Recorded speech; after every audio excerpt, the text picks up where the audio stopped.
During a congressional hearing, Representative Jasmine Crockett sharply criticized FBI Director Kash Patel's leadership, questioning his qualifications, staffing decisions, and handling of major investigations. Her remarks focused on public safety, domestic extremism, and the FBI's response to recent high-profile incidents. The exchange concluded with Chairman Jim Jordan defending Patel's record and leadership. Definitely take issue with a number of decisions that Donald Trump makes, especially when it comes to the people that he decides to appoint to very important positions, including this one, because I did have to make sure that I wasn't going crazy. But when I say that you are the least qualified FBI director in the history of the FBI, that is real, because you are the only one that never even served with the FBI prior to joining, yet we are supposed to believe that That's you are false. the greatest thing since sliced bread. I didn't ask you a question. Now, what I want to go false. through is to talk about why you are a failure and why, honestly, we just need to tell you bye-bye. I know that you got a little upset and you put on your show for your boss because it seems like you're trying to save your job when it came to talking to Senator Booker yesterday. But let's go through some of your failures. So before you were even confirmed, and I think one of my colleague from Georgia, pointed out that you were already targeting career officials so that you could direct illegal firings. Mind you, these cases that you were so upset about, which are the ones tied to Trump, the cases came through his handpicked FBI director.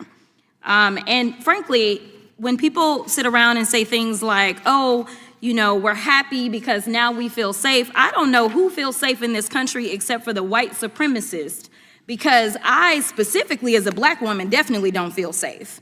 And frankly, my colleagues have been real nice to you today, and I applaud them, but I don't have the same demeanor because I know that multiple colleagues on this side of the aisle have faced death threats. In fact, somebody tried to kill one of my colleagues. And frankly, I don't know if this FBI or under your leadership, if those people would have been caught. I don't have any confidence in you. And if we start talking about the reasons that I lack confidence, we could start with you not just wanting to acknowledge some simple facts. Simple facts like the vast majority of the threats are coming from right-wing extremism. And I know my colleagues have tried to stress this, but I decided that I would maybe do it in a different way. Number one, I have a couple of UCs. Kim Buck, one of multiple Republicans receiving death threats for voting against Jim Jordan as House Speaker. Without objection. Another one, Republican lawmaker says she received death threats after voting against Jim Jordan in Speaker's race. Without objection. In addition, there was another one from another colleague who now is leaving Congress because they said that they were calling his wife anonymously and threatening her life to the extent that she ended up sleeping with a firearm. Without objection. Okay, so here's the deal.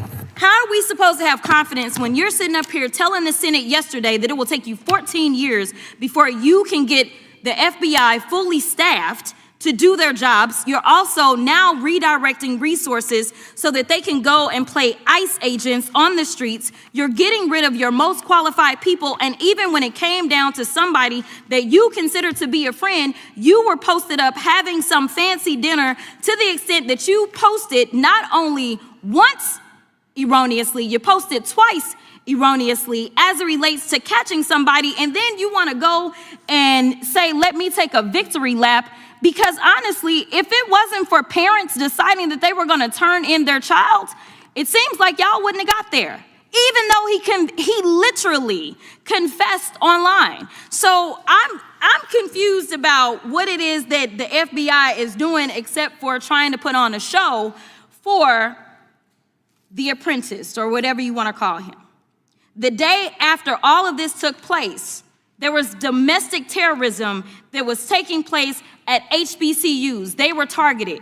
Yet I didn't hear anything from the FBI about what was going on. And again, black people kept saying, how did we end up in this? because the numbers are so very clear that white supremacy is a problem. And honestly, I've not heard anything out of you today that makes me believe that you're gonna do anything about the white supremacy problem, the one that is leading to children being killed, children being shot, as well as members of their community as they're worshiping in their churches. The time of the gentlelady has expired. If the gentleman would like to respond to any of that. Well, I mean, I'll respond. Kash Patel, as I said when I introduced him, public defender, former prosecutor, top staffer on the House Intelligence Committee, Deputy Director of National Intelligence with the National Security Council, Chief of Staff at the Department of Defense, and FBI Director. I think that's a pretty good resume for the guy who's now running the top law enforcement agency in our country. And we've seen all the stats that he's given to the committee on how much better they're doing at getting the bad guys than the previous guy was doing. With that, I recognize the gentleman from South Carolina.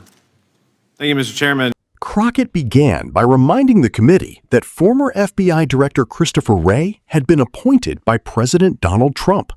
She argued that, despite her disagreements with Trump's appointments, Patel was even less qualified for the position because he had never previously served within the FBI before becoming its director.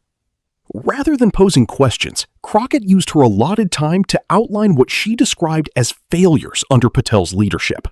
She referenced concerns raised before his confirmation, including allegations that career officials were being targeted for dismissal.